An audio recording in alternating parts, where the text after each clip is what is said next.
Wel, prynawn da, good afternoon. Last week at this time, I set out some of the success we had seen in Wales as a result of our fire break period. Unfortunately, over the last 7 days, we have seen coronavirus beginning to rise again, and we're beginning to see some of those advantages fade. The top graph on this slide shows how we saw a very steep fall in cases after the 23rd of October, and that was the result of the fire break period.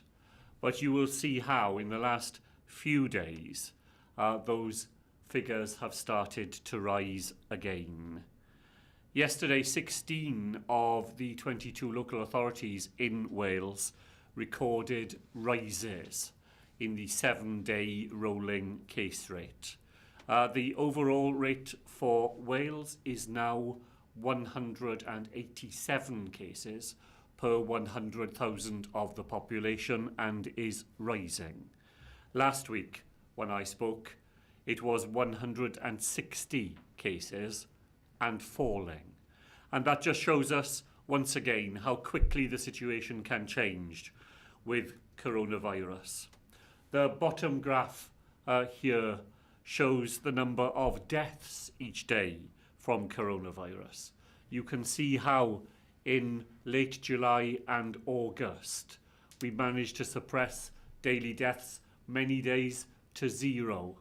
Once the autumn began, that number began to rise and rise steeply again. We see a small fall as a result of the fire break period, but the number continues to be at that high rate, and every one of those cases, every one of those figures, as we know, represents a family and people who are grieving today because of the coronavirus experience.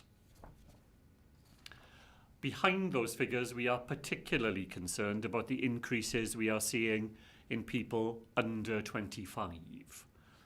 Every local authority other than one today saw a rise in the incidence rate amongst the under 25-year-olds. And over the course of this pandemic, we have seen how the virus has spread, initially amongst younger age groups and then moving on to older and to more vulnerable people. During the fire break and in the weeks immediately afterwards, we saw the R number in Wales fall below 1. But the latest calculations suggest that R could be as high as 1.4 in Wales today. Further evidence that coronavirus is back circulating widely and quickly in our communities. The ground that we gained during the fire break period is being eroded as the virus thrives on normal human behaviour. Now, we entered into the fire break in order to protect our NHS and our hospitals.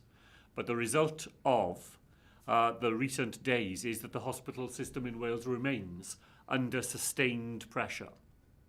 The next slide shows how the number of people with coronavirus in hospitals in Wales has continued to grow week on week. The very top line, the grey line, gives us the total number, and you see how from the 23rd of September, that number has steadily risen. It's made up of different components. The number of people with suspected coronavirus has been suppressed because of our testing regime. The yellow line is the number of people recovering from coronavirus, and that goes up because once somebody is so ill they need a hospital bed with coronavirus, they stay in hospital for up to 3 weeks at a time. And then the top line shows, the orange line shows the impact of the fire break period, a stabilising in the number of people with confirmed coronavirus, but not falling back in a way that would relieve pressure on our system. The latest figure you see there shows that there are more than 1,700 people with coronavirus in hospital in Wales. At the end of September, that was below 400, a rise of over 1,000 people additionally in our hospitals, putting enormous pressure on services and staff. Yesterday I chaired a meeting of the Social Partnership Council for Wales. We heard there at first hand about the toll that coronavirus is taking on our colleagues in the National Health Service. We cannot claim freedoms for ourselves at the expense of their welfare and well-being. Today our NHS goes on, providing care for thousands of people who need hospital care every day, including those with coronavirus, but it can only do this if we all act together to stem the flow of the virus. And this is all the more important, of course, during the winter period when pressures on the NHS are, in any case, the most intense of any part of the year. Now, earlier this week, I met with First Ministers from Scotland and Northern Ireland and Michael Gove from the UK government to discuss a common set of arrangements for Christmas. We agreed a 5-day period between December the 23rd and the 27th, where travel restrictions would be lifted across the UK and up to 3 households would be able to form a Christmas bubble. Relaxing the restrictions will allow families to be together, maybe for the first time this year, for just a few days over the festive period. But there is always a risk that when we come together, we will spread or catch the virus. We therefore need to have as much headroom as possible as we approach the Christmas period to enable that relaxation to take place. This week we have seen restrictions tightened and extended in many countries across the whole of Europe. The UK government has announced a strengthened tier regime which comes into force in England from Wednesday of next week. Today Northern Ireland begins a new 2-week lockdown period, and Scotland has this week extended the highest level restrictions there. We too, now here in Wales, need to use the coming weeks to reduce the spread of the virus and to create more headroom for the Christmas period. That doesn't mean a return to firebreak arrangements, but the Cabinet has agreed to take further specific and targeted action to reinforce the current national measures we have in place. We will focus on those places where we meet and where coronavirus thrives, drawing on the recent evidence from SAGE about those interventions that have the greatest impact on the virus. Any additional actions we take will build on that SAGE advice, but will be designed to meet the unique circumstances we face here in our country. Cinemas, bowling alleys and other indoor entertainment venues will now close. There will be new restrictions in the hospitality industry, which will come into effect on Friday of next week. Now, I know just how hard the sector has worked to put measures in place to protect the public, and I know that this will be a worrying time for all those working in the industry. That is why over this weekend we will be working with partners to finalise the details of the new arrangements and to put in place a further major package of financial support to respond to the challenges and changes faced in that industry. And I will be here again on Monday to give further details of that whole package. Just to be clear that non-essential retail, hairdressers, gyms, leisure centres and so on will continue to operate as now. The new arrangements will apply to the whole of Wales. That is necessary because we need a further national effort to bring down the rates in those parts of the country where they are high and to protect those areas from getting any worse where we have sustained the advantages of the firebreak for longer. A national approach can continue to protect us all. None of us want to see further restrictions in our daily lives or in our economy. But we are facing a virus that is both cruel and relentless, especially in its pursuit of the most vulnerable. It is speeding up as we move further into winter, and it thrives in all those places where we come into close contact with one another. By adding to the actions we are taking now, we can prepare responsibly for Christmas. Once again, I want to say thank you to everyone for all that has been done already throughout this long and difficult year. As we move into 2021, we know there is some hope on the horizon, with promising research results now in a number of potential vaccines. Together, we are keeping Wales safe. Diolch o galon I chi gyd. I'll take questions now as usual, but as usual as well, all the answers will be broadcast live on our own social media channels. So diolch yn fawr ac yn gyntaf prynhawn ma first this afternoon over to Teleri Glyn Jones of BBC Wales. And Prif Weinidog, diolch yn fawr iawn. If we can have both of the following answers in Welsh, please, I'd be very grateful. We understand from sources within the industry that you're going to bring in the equivalent of level 3 in Scotland, which means that for hospitality, it means that the place will close at 6 and they won't be able to serve alcohol. Is that right? And if so, why not announce it today? No. Well, you're better off relying on sources from the Welsh Government because we will tell you authoritatively what it is we are doing. What you have described, Teleri, is an accurate reflection of level 3 restrictions in Scotland, but the Welsh Government has not concluded our discussions with the sector. We will do that over the weekend, and then I will be able to tell you authoritatively the arrangements that will be available in hospitality in Wales. So, dydyn ni ddim wedi dod i'r ben I trafodaethau gyda'r y sector. Eto, ni'n mynd I siarad â nhw dros y penwythnos. Pethau oedd chi'n cyfeirio ato yn wir am beth sy'n digwydd yn yr Alban o'r penderfyniadau ar y fanylion dydyn ni ddim wedi wneud nhw eto yma yng Nghymru, achos ni'n eisiau siarad gyda'r bobl sy'n gweithio yn y sector ac I dod a pecyn o'r gymorth ni'n mynd I roi ariannol, pecyn gymorth ariannol ni'n mynd I roi i'r sector. Hefyd ni'n mynd I wneud hwnna dros y penwythnos, a bydda un ôl fan hyn ar y dydd llun gyda'r ymanylion I gyd. Diolch yn fawr iawn. ICAC, the teaching union, has called for schools to close early on the 11th of December in order to make sure that teachers and students won't have to self-isolate on Christmas Day. Do you support this call? That's not our intention.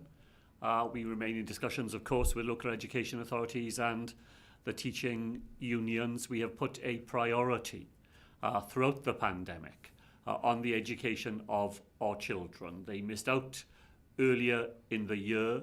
The impact of coronavirus is still very real in our schools and in our communities. We will do everything we can to keep our schools working up until Christmas. We'll do that alongside the unions, the head teachers and the local education authorities. It is more important for our children not to miss out further on the education that is planned for them for the whole of the rest of this term, and that's what we will be working to achieve. So yn ystod y pandemig I gyd, ni'n wedi trial I roi blaenoriaeth i'r plant ni yma yng Nghymru ac i'r addysg maen nhw'n gael yn yr ysgol. Maen nhw wedi colli mas ar addysg nôl yn mis Ebrill a mis Mai. Ni wedi llwyddo I cael ysgolion nôl ac yn gweithio yma yng Nghymru. Ni'n cydweithio wrth cwrs gyda'r undebau, gyda'r awdurdodau lleol, a ni'n dal I wneud hynny. Ond y bwriad yw I cadw ysgolion yn redig lan tan y Nadolig fel ni wedi cynllunio dan nhw yn barod. A ni'n wneud hynny achos y pwysigrwydd I dal ati gyda'r addysg ein plentyn, yn plant ni yma yng Nghymru, a dyna beth ni'n mynd I trial I wneud. Teleri, diolch over to Adrian Masters at ITV Wales. Thank you, First Minister. Could you just clarify, will all the restrictions you mentioned come into force on Friday, a week today? For example, you mentioned bowling alleys, cinemas, that sort of thing. So will they be included in the same date? And can you say why you've decided against a tiered approach or any kind of local approach, why you've decided to take an all-Wales approach? Thank you, Adrian. So the date I gave of Friday of next week was specifically for the hospitality sector, and we've chosen that because of advice we've already had from the sector about the importance of giving them some time to prepare for that. We'll have further discussions with the entertainment venues, and we'll agree a date with them that works for them as well. We have a single tier in Wales. That is how I would describe it. And as we came out of the firebreak period, we were convinced by the advice that we had seen that a single set of national measures right across Wales was the most effective way of us being able to communicate what we are asking of people in Wales, making it easier for people to know the rules and to follow them, and to therefore have the maximum effect from the restrictions. We've looked again at the figures right across Wales. There is still variation between different local authorities, but the pattern, the underlying pattern, is pretty similar now right across Wales. As I said, 21 of the 22 local authorities in Wales seeing rises in the incidence rate amongst the under 25-year-olds today. And the pattern has been the same throughout the pandemic. It starts amongst younger people and then it moves into older and more vulnerable age groups. So even where incidents are currently lower than some parts of Wales, it is important to protect those populations, to act now to make sure that they don't see the adverse impact that otherwise would be there from allowing the incidence rate to rise. So it's a national system because we need a national effort, and that national effort protects people in every part of Wales. But if you had a tiered approach, if you took the tiered approach, not only would it reflect perhaps the kind of differences that you talk about within different parts of Wales, but it would also match with the system that close neighbours on Wales's border are following, and enable you perhaps to take advantage of UK-wide assistance programmes, and so that common UK approach that you've talked about so often. Well, Adrian, of all those points, we don't lose out on any UK systems by having a single tier for Wales.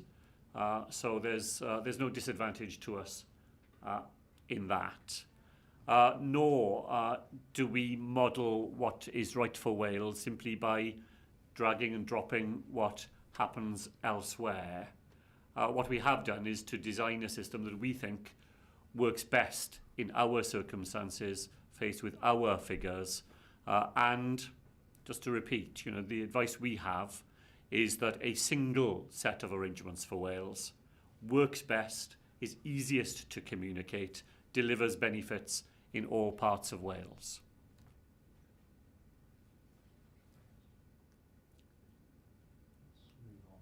I'll move on to Mark Smith of Wales Online.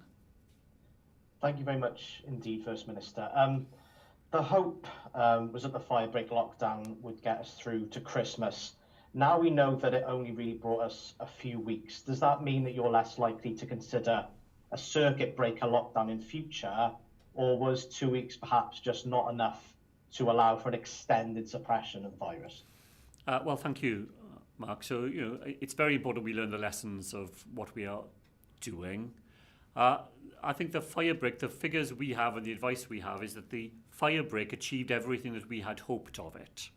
And probably achieved a little bit more in the extent to which it suppressed the virus. The problem is in the post-firebreak period, as people have mixed, it's come back faster and further than we had anticipated, and that is why we are taking the additional actions that I've described today. It doesn't mean, I'm afraid, that we can rule anything out for the future. Northern Ireland, as I said, going into a firebreak period for 2 weeks today. We benefited hugely from the firebreak period and all the efforts that were made. We now have to do a bit more to add to the repertoire of actions we are taking the post-fire break period. And the rapidity with which the pattern changes, the speed at which this virus can move, means that I'm afraid it isn't sensible to rule out any response that we may need to make later on and into next year. Thank you very much. And secondly, ahead of the finalising of the Four Nations Christmas bubble plans, you said the 4 chief medical officers of the UK have been tasked with providing data or modelling to the final meeting, showing the projected impact of such a change to the rules on infection rates and case numbers. What were those figures, and what impact in terms of a number or range of cases and deaths do you expect a relaxation of the rules between December the 22nd and 27th to have in Wales? Well, Mark, we did take that advice from chief medical officers, and it wasn't provided in the sort of numerical way that I think you're asking me. The advice from the chief medical officers was this: that whenever people are allowed to mix more than they are at the moment, there is an additional risk that coronavirus will circulate, and that we're likely to see that in the number of people who contract the disease. And we know that some people who contract the disease, that becomes a serious illness. But the reason why it wasn't possible to quantify was that the second strand in their advice was that the impact depended crucially on how we go into that 5-day period. And the more the virus is suppressed in the lead up to the 5-day period, the more the additional risk of the 5-day period can be mitigated. And it's partly because of that second strand in the advice that I am making the announcements I made today about the additional measures we will take. We need in Wales to do more to enter that Christmas period with the virus as effectively suppressed as we can, because that will help us to mitigate the additional risks that are inevitable, even over a 5-day period when more people will be able to spend more time in one another's company. Mark, thank you. Over to Mark Hutchins at 5 Live. Thanks very much. If I can go back to the lessons learned from the fire break, wasn't it clear that the mistake was not that it was just too short, but that it wasn't followed by a stepping stone of restrictions such as we're now about to enter, so that if we do have another fire break, won't they have to be followed by tougher restrictions than the ones we had? Well, I think that is a very fair point, and I'm not going to dissent from it, really. That the fire break period itself was successful. It's how things have happened since then that have led to the increase in figures. And it may be that had we had stricter restrictions coming out to the fire break, that might have made a difference. It's inevitably a bit speculative, but it's very certainly an arguable proposition. And if cases continue to rise over the coming weeks, would it be irresponsible to proceed with the relaxed restrictions that you've agreed for Christmas? Well, it depends what choice you think you've got, Mark.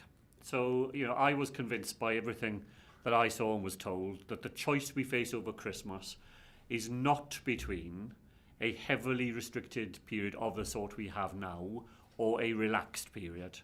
Because a heavily restricted period of the sort we have now was simply not going to be observed by too many people for it to be effective. For many, many people, Christmas is a very special time in their lives, and even more so this year because of the way in which they've not been able to spend time in the company of relatives and friends and so on. And if we weren't able to find a regulated way in which people were going to meet over Christmas, we were very likely to see people just making the rules for themselves. And we would just have a sort of an unregulated approach to Christmas in which the risks were even higher.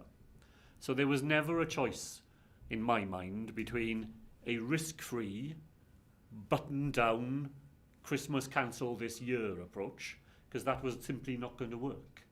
That wasn't the choice available. The choice was between a regulated, controlled, bounded, rule-based approach to Christmas, where most people, we know in Wales, Most people will want to know what those rules are and will be very keen indeed to stick by them. And that maximises the chances that we can mitigate the risks that would have been there and would have been exaggerated had we simply tried to persuade people to do something that they simply weren't prepared to do. Mark, thank you. To Peter Gillibrand of LBC. Diolch yn fawr, Prif Weinidog. Thank you very much, First Minister. I'm sure you can agree a lot of businesses will be stressfully waiting for the news of what's going to come. Is an England Tier 3 rule for pubs and restaurants still an option for these new measures? Is it only sensible businesses here prepare for the worst case scenario where they have to all but close, or is that completely off the table? No, Peter, nothing is off the table. Teleri earlier on described the Scottish level 3 restrictions. You are referring to the English tier 3 level restrictions, which are different in detail but intended to have the same effect. I want to make sure that we can discuss with the sector and other partners over this weekend the detail of the additional restrictions which we will be introducing in the hospitality field from Friday of next week. And I understand that that is, creates anxiety for people in the sector. But what I'm saying to them is that, a couple of days in which we work with you to get this right, and where we work with you and others to get the package of support that we want to offer you during the period after Friday of next week, I think that is worth it, because we'll get a better set of detailed arrangements, and I'll be in a position to make all of that clear on Monday. And now, going to pubs, given Boris Johnson's announced that customers can leave the pubs by 11 p.m, is there more evidence to suggest that the 10 p.m. curfew on pubs here isn't as effective as you thought? Are you potentially considering the 11 p.m. time as our neighbours over the border? Well, we've always had a different system in Wales, because the English system was an 11 p.m. curfew. You need to be outside, standing on the pavement at 10 p.m. rather. We don't serve alcohol after 10 p.m, but we've always allowed pubs and restaurants time for people to finish their meal, drink up, and leave in a more orderly way. So while I see the Prime Minister identifying 11 p.m. in those parts of England where pubs are still open, remember that's only a very... There are lots of parts of England where pubs are closed completely, as you said in your first question. But all that is happening in England really is they're coming into line with the way in which we have operated the 10 p.m. arrangements here in Wales. Over to the Daily Post and to Andrew Forgrave. Good afternoon, First Minister. Given the new and quite dramatic upsurge in cases across Wales, has this forced you into changing the existing plans you had for the pre-Christmas period? And if cases continue to rise, is there now a danger of a pre-Christmas fire break? Is that now more likely? I think it's less likely as a result of what I've said today, because we are adding to the significant restrictions we already have here in Wales to strengthen our ability to control the rise in the virus. But of course there are many, many other things that can be done to help in that effort. All the things we've talked about over the last couple of weeks particularly. It's the things we do in our daily lives that make the biggest difference. Only meeting people when we need to, only travelling when we must, working from home wherever we can, keeping a social distance from people. Those are the things that make the biggest difference of all. And provided we do those things, then the actions we've already taken and the additional actions that I've outlined this morning, then they will have a further impact. They will allow our NHS to go on, not simply treating coronavirus patients, but all the other things that people look to our NHS to provide. We will do what we always do. We will keep a very close watch on this, week by week, day by day, and find a way of allowing the NHS to go on doing the job we all want it to be able to do. Thank you very much indeed for the answer. You said that there won't be a tier system in Wales, that arrangements will be national. However, it's clear that there are marked differences in infection rates between North and South Wales. Is there a danger that the system will unfairly penalise those counties which have been assiduously following the rules in order to keep infection rates down? Well, Andrew, I recognise that North Wales has succeeded in prolonging the advantage of the fire break for longer than other parts of Wales. But rates amongst the under 25-year-olds in North Wales are rising again, and it is only a matter of time.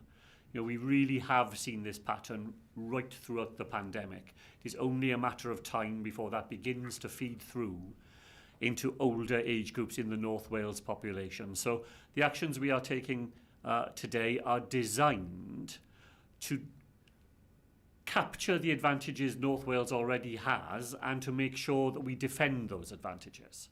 We are acting in a way to make sure that the things that have gone well in North Wales go on acting positively to the benefit of the North Wales population. And I think it's very much, the All Wales approach is very much designed to defend the advantages that people in some parts of Wales have and to secure new advantages for those parts of Wales where the virus has begun to rise again.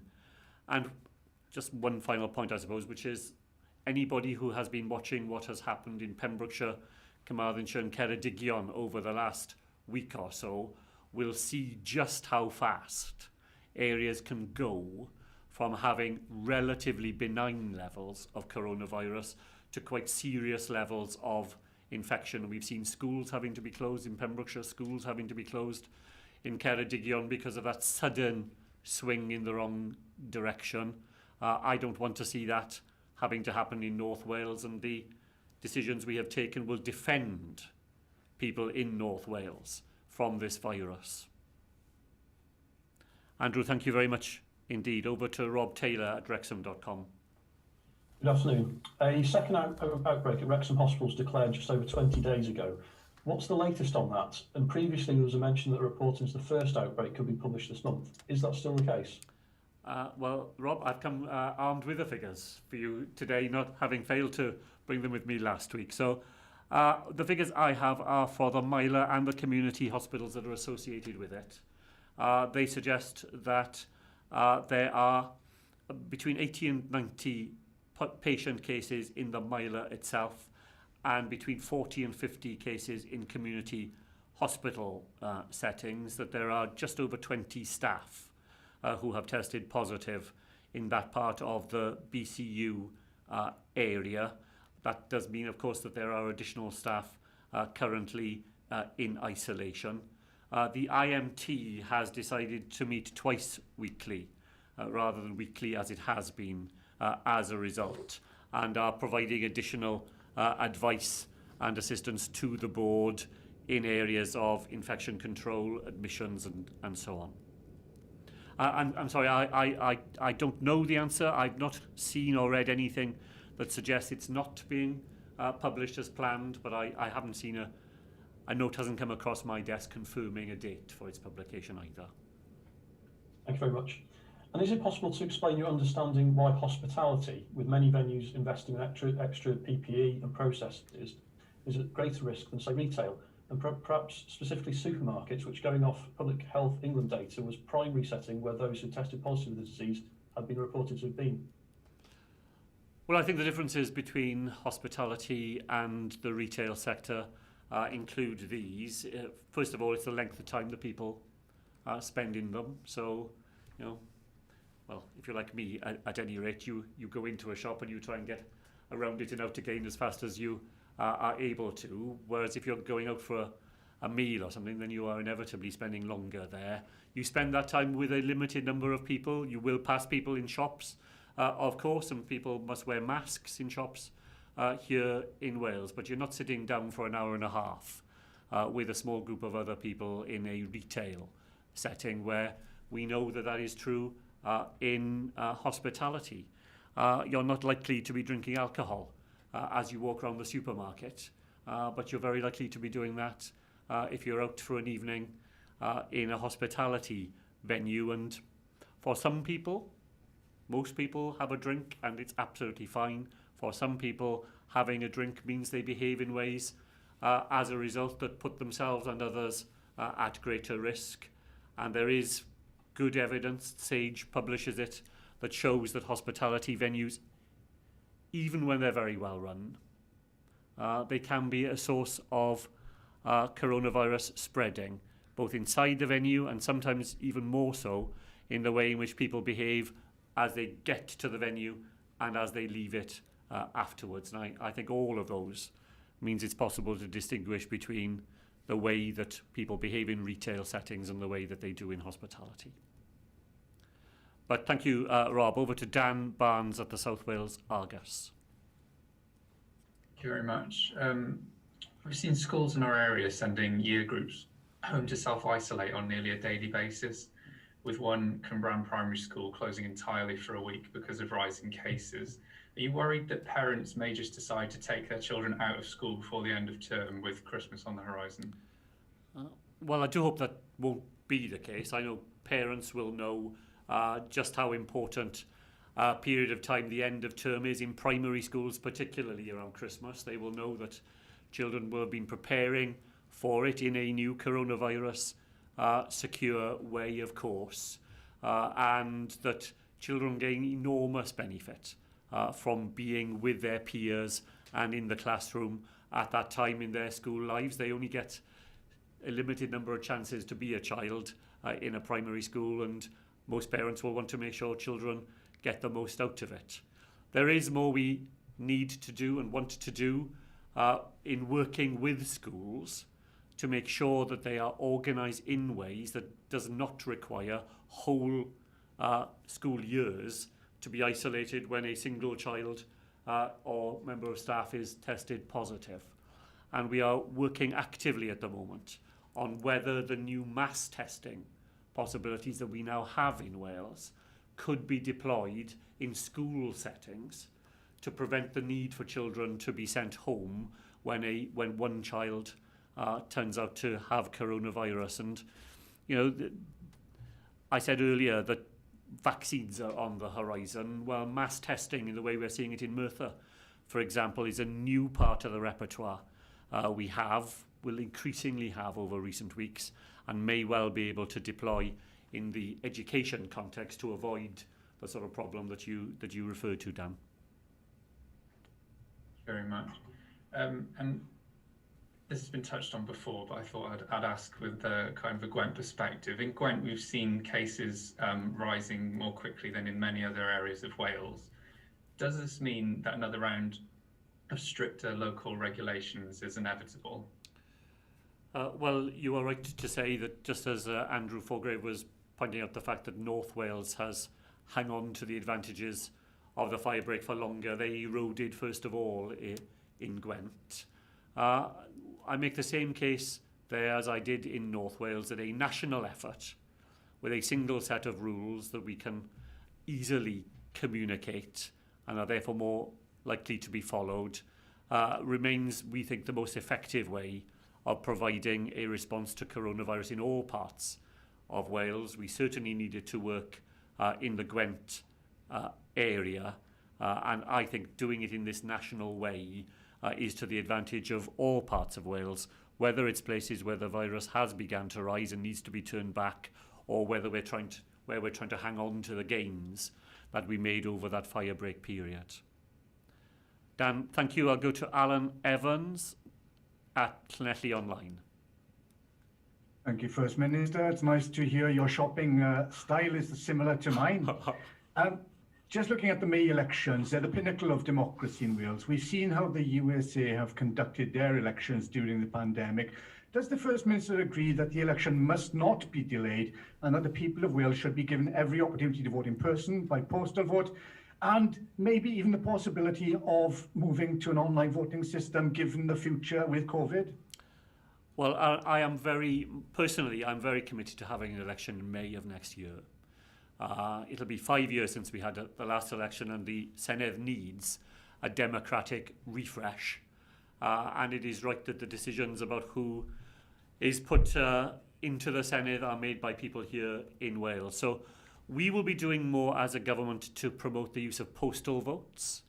My fear about May is simply that if coronavirus were to be back again and we were seeing another upswing of it, I don't want people to be put off from voting because they're fearful of going to a polling station and thinking, you know, all the other people who will be using it at the same time. The best way to avoid that is to get a postal vote, and then you don't run that risk. You can always walk to the polling station with your postal vote on the day if you would like to see it going into the ballot box, and I know many people do. So you don't miss out by having a postal vote. It just gives you that extra choice, and we'll be promoting that, and I know local authorities will be too. We have been talking about whether we could have extended opening hours for polling stations. Not more hours on the one day of polling, but opening them for a few days before the normal Thursday, so people could space out when they go there, again to make it more convenient and make it less anxious for people. I've had a series of conversations with young people about whether we should just have online voting. There are parts of Europe that conduct all their elections now online, and young people who vote for almost anything on their phones, you know, I think struggle to see why they can't vote in an election in that way. The truth is, at this point, the systems aren't secure enough. The backup that you would need isn't what it would need to be to give everybody confidence that if they press a button on their phone, that vote is genuinely being registered in the way that they want. I'm anxious not to find ourselves in the American position where doubts can be cast on legitimate elections because you can make people fearful of the way they've been conducted. But I think the future, you know, when we can make them secure in that way, is very likely to involve more online opportunities for people than we've seen in the past. Just a little sideways move now. At a time when community has never been more important, Carmarthenshire County Council proposes to close 2 small schools in Carmarthenshire, one in Blaenau, one in Weinidog. Both are areas of deprivation, have suffered loss of major industries and community facilities. In Weinidog, they've lost everything bar for the school. The move would add 610 car journeys per week, cars having to cross a busy bypass. Walking to school is not an option. Would the First Minister study the proposals with a view to ensuring that villagers have at least a chance at saving this school, given that we may have COVID for a very long time? Well, thank you. I have to say, I'm not familiar with the proposals in Weinidog. What I do know is that we have changed the rules during this Senedd term so that the presumption is that small rural schools stay open. So the local authority doesn't have a level playing field. It positively has to make the arguments as to why those schools should close. It doesn't mean that all rural schools will always stay open, because sometimes there will be a case that a local authority can mount as to why that school should close. But the presumption is that they stay open, and that will be the case in Weinidog and Blaenau as well.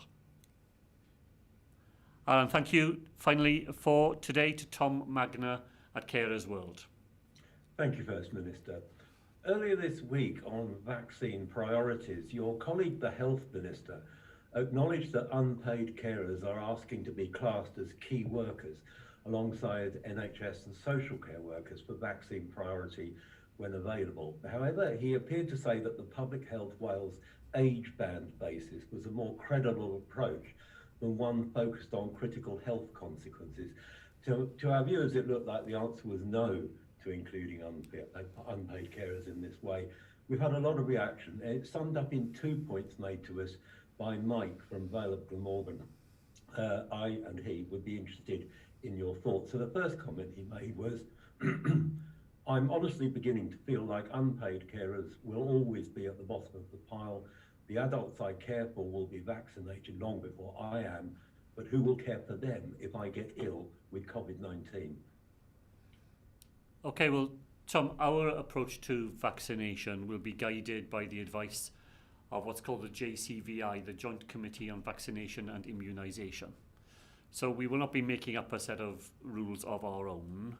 We always follow the advice of the JCVI here in Wales. They have not finalised their advice because, as you will have seen, different vaccines are looking as though they have different advantages for different groups in the population. So they're working out, you know, how to make the best use of the vaccines that will become available, and we will follow their advice. If they tell us to use a key worker approach, that is what we will do. If they tell us that an age categorised approach is the best one, the most effective one, I'm sure that is what we will do as well. And many carers in Wales would be captured by an age weighted approach, wouldn't they? Because we know the nature of caring in Wales is we have more older people providing caring to others than other parts of the United Kingdom. So if the JCVI were to say to us, you must start with the older groups in the population first, then as it happens in Wales, many informal carers would be captured by that approach. Thank you for that. We'll obviously follow that up in the future. The second comment he makes, and it's a wider comment, he says, at this point, I didn't expect any different. That was in relation to vaccine priorities. He goes on to say, we've had no help at all the way through this. They say, that's your government says, that you know that we're not going to stop caring. So will they just expect us to get on with it with no help? We will anyway. Well, of course I'm disappointed to hear that someone who would have wanted help didn't get help. But I don't think it would be fair to read from that one experience the idea that informal carers in Wales don't get any help at all, because we invest considerable sums of money working with both local authorities and with carers organisations to try to provide additional help for those unpaid carers on whom so many individuals and families in Wales rely.